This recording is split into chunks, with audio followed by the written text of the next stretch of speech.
আসসালামু আলাইকুম বন্ধুরা, সবাই কেমন আছো? আশা করি সবাই ভালো আছো। আজকে আমি গেলাম পাখি শিকার করতে। যদিও পাখি শিকার করা এই দেশে আইনত দণ্ডনীয় অপরাধ, কিন্তু আমি পাখি শিকার করতে গেলাম। ওই কথাটা যখন মনে হলো তখন আর শিকার করলাম না। ঠিক আছে, এখানে অনেক ধরনের পাখি আছে। এই যে গাছগুলো দেখতে পাচ্ছেন, এগুলা কিন্তু সবগুলোই কাটা গাছ। এগুলোর মধ্যে কাটা আছে। এই গাছগুলা অত্যন্ত শক্ত, আর এগুলোর কোনো পানি লাগে না। বছর বছর এগুলা পানি ছাড়াই এই আরব দেশে এগুলা বেঁচে থাকতে পারে।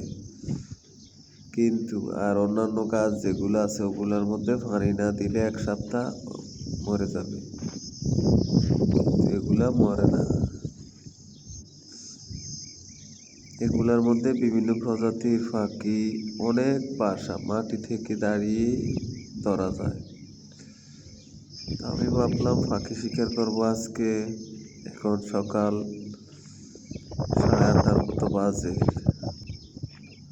কিন্তু যখন ভাবলাম যে আইনত অপরাধ, তখন আর গেলাম না।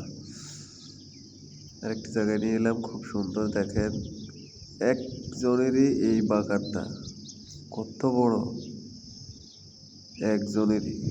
একটা গ্রামের সমান এই বাগানটা। এগুলো ঘাস চাষ করে বিক্রি করে। তারপর ফিরে আবার চলে এলাম অন্য সাইডে। আর এই দেশে যেখানে যাই ওখানেই অনেক কাটা কাটা গাছ আর কাটা গাছ।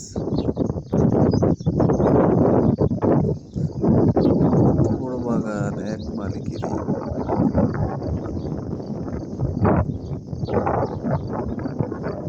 কত সুন্দর দেখা যায়। ঘাস চাষ করে তারা বিক্রি করে। এগুলার দেখা করার জন্য লোক আছে।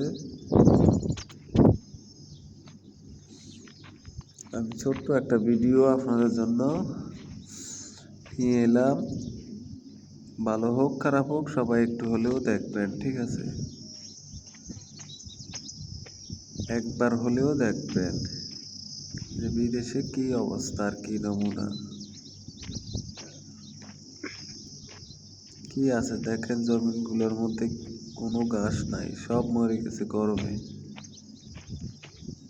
42 থেকে 45 ডিগ্রি তাপমাত্রা সর্বনিম্ন এখন। সবাই ভালো থাকবেন, সুস্থ থাকবেন। আল্লাহ হাফেজ।